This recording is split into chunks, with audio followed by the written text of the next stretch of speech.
நீதிமன்றம் தீர்ப்பளிக்கிறது. அப்பா கொஞ்சம் தடுமாறுகிறார், இந்த கூண்டில் கொஞ்சம் தடுமாறுகிறார். அவருக்கு தண்ணி கொடுக்குறார்கள்.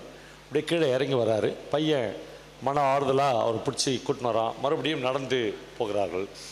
அப்பா பையனை பார்த்து சொல்கிறார், தம்பி, ஒரு மகனோடு அப்பா 3 கிலோமீட்டராவது கையை பிடித்து கொண்டு நடந்து போக வேண்டும். அப்படியே நடந்து போகிற போது ஒரு அப்பா சொல்கிறார், தம்பி இன்னைக்கு ஆஃபீஸ் லீவ் போடு. ஏன்பா?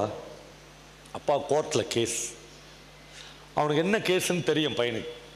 அலுவலகத்துக்கு லீவ் போட்டு 10 மணிக்கு அப்பா ஒரு கொடையை எடுத்துன்னு, மழை பெய்யல ஆனாலும் மழை பெய்யலாம் இல்லையா என்று கொடையை கையில் வச்சுன்னு அப்பா வருகிறார். கொஞ்சம் தூரம் நடந்து போகிறார்கள். 2 பேருடைய கையும் பிணைக்கப்படுகிறது. அப்பா எதுவுமே பேசவில்லை, அமைதியாக கோர்ட் வரல வர்றாரு. கோர்ட்டில் போய் நிற்கிறார்கள். நின்னவுடனே ஒரு பெரிய கார் வருகிறது. அந்த காரில் குமரேசன் மாமா என்று ஒருவர் வந்து இறங்குகிறார். அவர் ரொம்ப கான்சியஸாக அப்பாவையும் இந்த பையனையும் பார்க்கறத தவிர்க்கிறார். நேராக கோர்ட்டுக்குள்ளே சேம்பருக்கு போகிறார். அவர் போன 5வது நிமிடம் இவர்கள் கேஸ் வழக்கு விசாரணைக்கு வருகிறது. அப்பாவை கூண்டில் ஏற்றி நீதிபதி கேட்கிறார், நீங்கள் தான் உங்கள் வீட்டை அடமானம் வச்சு சேட்டுக்கிட்ட 1 லட்ச ரூபா வாங்கினீங்க இல்லையா என்று கேட்கிறார். அப்பா ஆமாம் என்று சொல்லுங்கள்.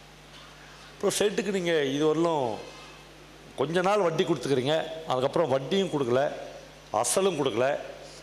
1 மாதம் உங்களுக்கு டைம் தரேன். உங்களை எனக்கு ரொம்ப நல்லா தெரியும், இந்த ஊர்லேயே ரொம்ப கௌரவமான ஆள் நீங்கள். 1 மாதத்துக்குள் சேட்டுக்கு வட்டியும் அசலையும் அடைச்சிருங்க. அப்படி இல்லை என்றால் உங்கள் வீட்டை ஜப்தி செய்ய வேண்டியிருக்கும் என்று நீதிமன்றம் தீர்ப்பளிக்கிறது. அப்பா கொஞ்சம் தடுமாறுகிறார், இந்த கூண்டில் கொஞ்சம் தடுமாறுகிறார். அவருக்கு தண்ணி கொடுக்குறார்கள். அப்படியே கீழே இறங்கி வராரு. பையன் மன ஆறுதலாக அவர் பிடிச்சி கூட்டின்னு வரான். மறுபடியும் நடந்து போகிறார்கள். அப்பா பையனை பார்த்து சொல்கிறார், தம்பி ஆசாசையாக கட்டின வீடு தான், வீடு போயிடுமோன்னு கொஞ்சம் கஷ்டமாக தான் இருக்குது. பரவாயில்ல, ஒரு வீட்டை இழக்க போகிறோமே அப்படின்ற கஷ்டம் கூட எனக்கு இல்லை. ஒரு நேர்மைக்காக ஒரு வீடு போனால் பரவாயில்லையே.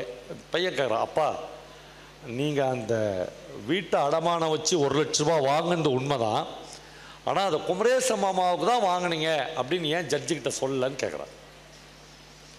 அப்பா சொல்கிறாரு, வாங்கின குமரேசனே அதை இல்லை அப்படின்னு மௌனமாக நிற்கும்போது நான் ஏன்பா போய் சொல்லணும் என்று கேட்குறேன். அவர்கள் 2 பேரும் வீட்டுக்கு வருகிறார்கள். பையனுக்கு மிகுந்த ஆற்றாமையாக இருக்கிறது. சாப்பிடலாம் அப்படின்னு இலை போட்டு 3 மணிக்கு சாப்பிட உட்காருகிறார்கள். அவர்கள் வீட்டு முன்னால் இன்னொரு கார் வந்து நிற்கிறது. ஒரு 100 பவுனுக்கு மேலே நகை போட்டுக்கொண்டு ஒரு அம்மா இறங்கி உள்ளே வராங்க. அப்பா பதட்டமாக எழுந்துச்சு, வாமா லக்ஷ்மி முதல்ல சாப்பிடு என்று சொல்கிறார். வந்தவள் குமரேச மாமாவுடைய மனைவி. இல்லை சாப்பிட வரல, தனியாக வாங்கன்னு கூட்டின்னு போய் ரூமில் அப்பாவிடம் பேசுகிறார். பேசிக்கொண்டே ஒரு நகையாக கழட்டி மேஜை மீது வைக்கிறார். ஆனால் இந்த வாழ்க்கை, இந்த நகை எல்லாமும் நீ கொடுத்த பிச்சை. குமரேசனும் என்னுடைய கணவன் குமரேசனும் நானும் இந்த ஊருக்கு பஞ்சம் பிழைப்பதற்காக வந்தவர்கள். நீ தான் 500 ரூபா கொடுத்து பொட்டிக்கடை வச்சுக்க என்று உன் தென்னந்தோப்புக்கு பக்கத்தில் எங்களுக்கு இடம் கொடுத்த. ஒரு பிரிட்டானியா கம்பெனியினுடைய ஏஜென்சிப் வருகிறது என்று எங்கள் வீட்டுக்காரர் உங்ககிட்ட வந்து கேட்டப்போ சேட்டு எங்களை நம்ப மாட்டேன்ட்டான். அதனால் உங்கள் வீட்டை அடகு வைத்து உங்கள் பேரில் 1 லட்ச ரூபா வாங்கி என் வீட்டுக்காரருக்கு கொடுத்தீங்க. ஆனால் இன்றைக்கு அவர்கிட்ட கொடுக்கறதுக்கு எல்லாமும் இருக்கிறது, காரு இருக்கிறது, தனியாக வீடு இருக்கிறது, எல்லாம் இருக்கிறது, மனசு இல்லை. அதற்கு பதில் இந்த நகையெல்லாம் விற்று 1 லட்ச ரூபா அடைக்க முடியுமான்னு தெரியல. எவ்வளோ முடியுமோ அவ்வளவு இதில் அடைத்தலான்னு சொல்கிறார்.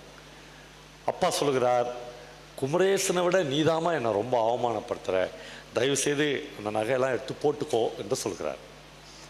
ஒரு உணர்ச்சிகரமான விஷயம் அந்த அறையில் அரங்கேறுகிறது. அப்பா லக்ஷ்மி அத்தையின் கையை பிடிச்சு வந்து சாப்பிட சொல்கிறாரு. சாப்பிட்ற நேரமானா இது என்று அவள் வெளியேறுகிறாள். இருட்டி விட்டது. இவ்வளோ நேரம் எங்கள் நட்புக்குள் பிரமாதமான ராகங்கள் எப்பொழுதும் ஒலித்து கொண்டே இருக்கும்.